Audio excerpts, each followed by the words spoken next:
Salve, salve galera, beleza? Começando mais um vídeo da série de previews para o NBB 2024-2025. Hoje vamos falar do Fortaleza Basquete Cearense, então já deixa o like aqui nessa análise, se inscreva no Duas Saídas, estamos rumo aí aos 2.000 inscritos, por favor nos ajude nessa caminhada e comenta aqui embaixo até onde você acha que o Carcalion vai chegar nesse ano. E antes que digam, não estou em casa, não estou no meu cenário habitual, estou em outro lugar, outra cidade. Ao longo da semana os vídeos devem voltar ali com o cenário tradicional, beleza? Bom, o Fortaleza, desde que fez a parceria com o Basquete Cearense, ali próximo à pandemia e até por isso também ficou muitos anos na parte de baixo da tabela, brigando para chegar aos playoffs, muitas vezes nem isso conseguindo. Na temporada passada o time montou um elenco que claramente era patamares acima dos anteriores, times que colocariam facilmente o Fortaleza dentro da zona de playoffs e talvez até um pouco mais. E esse um pouco mais chegou, e chegou bem cedo na temporada passada. O Fortaleza, no começo do primeiro turno, chegou a figurar no G4 em várias rodadas.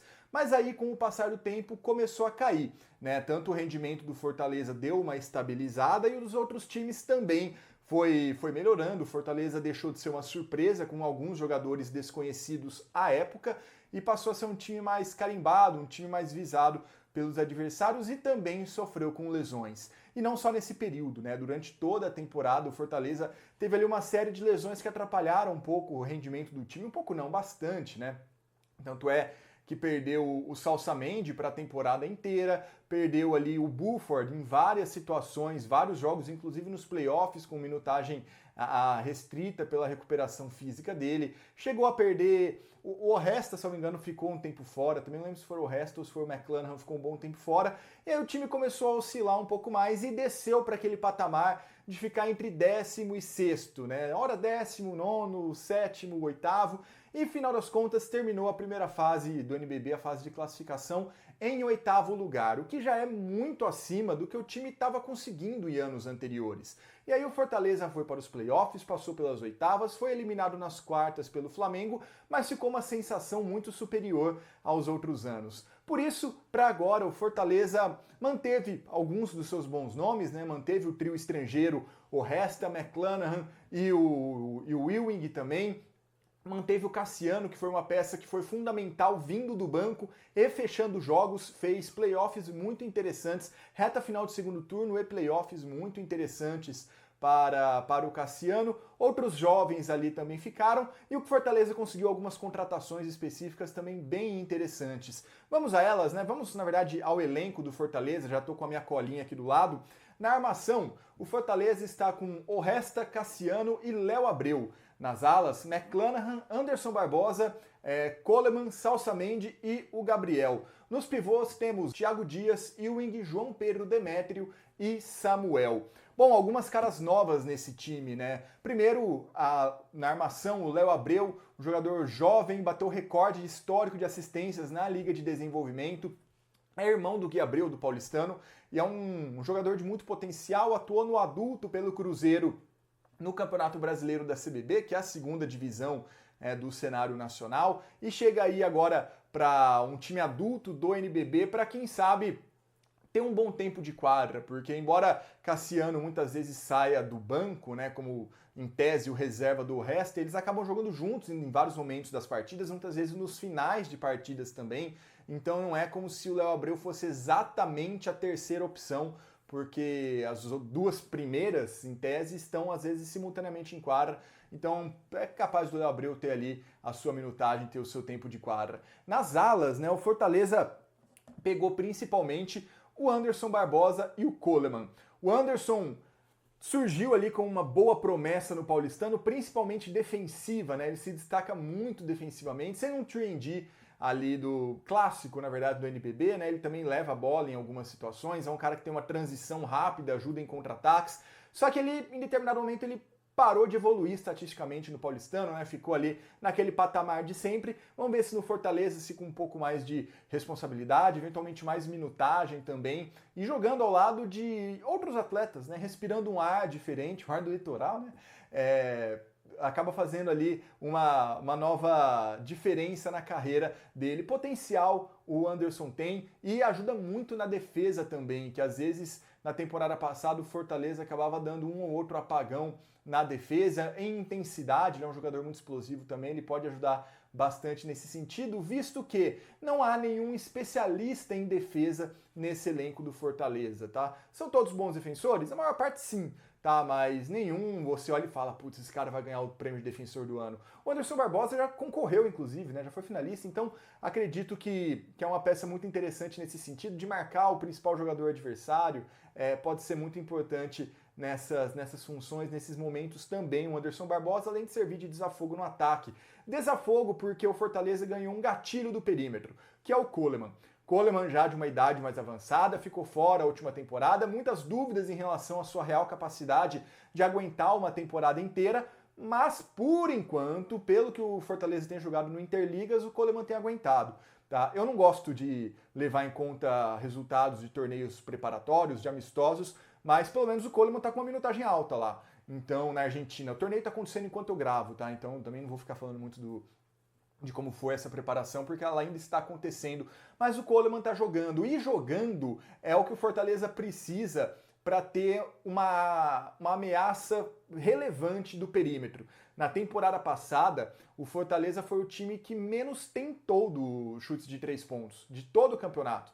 E um dos que menos acertou também, consequentemente, né? É bem verdade, o Fortaleza era um time de um pace baixo em comparação aos adversários, tá? Então, obviamente, você tem um volume menor de arremessos, mas ainda assim, nem a porcentagem foi algo tão destacável assim, foi acho que 33%, 34%, bem mediano, bem a média mesmo de uma equipe de basquete, foi Fortaleza no perímetro, não assustava muito. Em compensação, foi um dos que mais, ou o que mais, se não me engano, acertou arremessos de 2, né? Então era um jogo sempre muito direcionado ali para o garrafão, com o Ewing, Buford, o Douglas Nunes na época também. Então faltava um pouco desse cara, que na temporada passada era o Ed, mas o Coleman tem um pouco mais essa característica do chute com maior volume, né, se é que dá para colocar assim. Até porque o Oresta não é um exímio chutador, o McClanahan não é um cara que também está chutando toda hora de 3 pontos, são nomes que vão muito mais de encontro à cesta, que chutam muito mais a média distância. Então acabava faltando um pouco essa arma no Fortaleza, que compensava nos chutes de 2 pontos, sim, só que também fica manjado, né? Fica ali um pouco mais claro o que você vai tentar fazer. Com o Coleman, você precisa espaçar um pouco mais a quadra na hora de marcar, né? Você sabe que não dá para dar mole com um cara que tem aproveitamento de 40%, 42% do perímetro. Então, se ele conseguir jogar com minutagem relevante, vai ser uma arma fundamental para esse Fortaleza. Além disso, o João Pedro Demétrio, né? Essa a mais recente contratação em termos de anúncio, chega ali para ser um pivô mais pesado, um pivô para brigar com outros grandes pivôs de outros times, né? Para ter uma ideia, eu falei que eu não ia comentar Interligas, mas só para o torcedor do Fortaleza que assistiu o campeonato, o tanto que o Ewing sofreu contra o Dikembe, por exemplo, no jogo contra o União Corinthians, foi uma enormidade, né? Então o Fortaleza também precisa ter essa alternativa desse pivôzão, pelo menos para segurar defensivamente jogadores com esse físico, né, na defesa. Então você pega Dikembe, próprio Raven Barber também no União Corinthians, você pega o Galizzi, né, o Taya Galizzi no Flamengo, o Gerson na Unifacisa, o Paranhos no Minas. Então são vários exemplos assim que poderiam sobressair fisicamente contra o Fortaleza. O João Pedro Demétrio chega um pouco para ajudar nesse sentido também, além dos jovens, né, que são ali muitas vezes atletas já da LDB do Fortaleza. Retomar aqui a minha listinha, como o Gabriel, o Salsamendi, que não é de LDB, né, chegou vindo da Lituânia ano passado, mas ainda é jovem e retornando de lesão, deve ser uma peça importante nessa rotação do Espiga. Também ali completando os pivôs, né, eu perdi minha lista aqui, completando os pivôs também, Thiago Dias e Samuel, jogadores que jogam LDB, já tiveram experiência de adulto também, podem ser interessantes, ser bem úteis nessa rotação, alguns também chutando um pouco mais de fora, podem ajudar um pouco mais nesse sentido.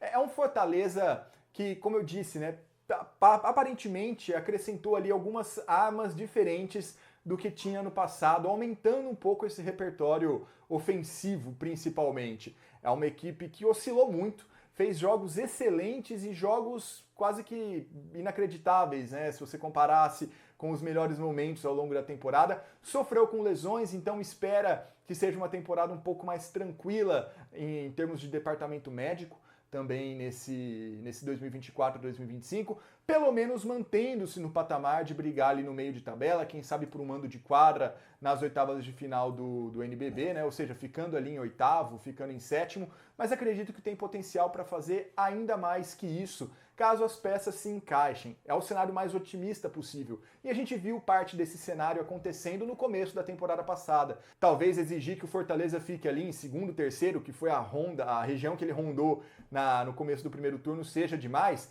mas pode ser mais do que um 10º lugar, que foi uma posição que o time ocupou em boa parte da temporada, quem sabe brigar por Super 8, e aí também atrair um pouco mais de torcida, que no final das contas a gente sabe como é que funciona também no Brasil, que é difícil você manter o ginásio cheio quando o time não tá lá em cima na tabela, né? E o Fortaleza tem uma dificuldade ainda maior, que é a sensação de ginásio vazio que tem quando joga no CFO. O CFO é um ginásio com capacidade para mais de 10 mil pessoas. Se você coloca 2 mil, 3 mil, que te daria, de média, tá? Que te daria ali talvez o maior público médio do NBB, você olha o ginásio e parece que está vazio, né? Isso aconteceu muitas vezes, é um problema, falta um pouco essa sensação de caldeirão quando se joga em Fortaleza, mas o potencial é enorme e tá ali. Se o time corresponder em quadra, se tiver mais regularidade, se tiver mais um pouco desse chamariz mesmo para a torcida, se souberem um pouco mais o que esperar da equipe quando comparecerem ao CFO, ou ao Paulo Sarazate, ou ao Unifor, eventualmente, outros ginásios que o Fortaleza também jogou, quem sabe pode dar um público grande, e aí público grande para o Fortaleza já é na casa de 5, 6, 7 mil pessoas, que não é fácil, não é sempre que acontece, mas seria muito legal de ver, eu falo isso já há algum tempo. Torço muito para que o Fortaleza consiga alcançar novamente esse patamar de torcida igual a gente já viu em temporadas anteriores. Beleza, galera? Era isso que eu tinha para falar do Fortaleza. Não se esquece de se inscrever aqui no Duas Saídas para não perder nenhum vídeo do nosso preview do NBB 2024-2025. Curta também essa análise. Se possível, torne-se membro aqui do canal. Nós já falamos do clube de membros em vídeos anteriores. Só apertar aqui no botão para ver os benefícios que você tem apoiando Duas Saídas, fomentando o basquete nacional e também nos ajudando a aumentar um pouco a produção. Beleza, galera? Muito obrigado. Até a próxima. Falou!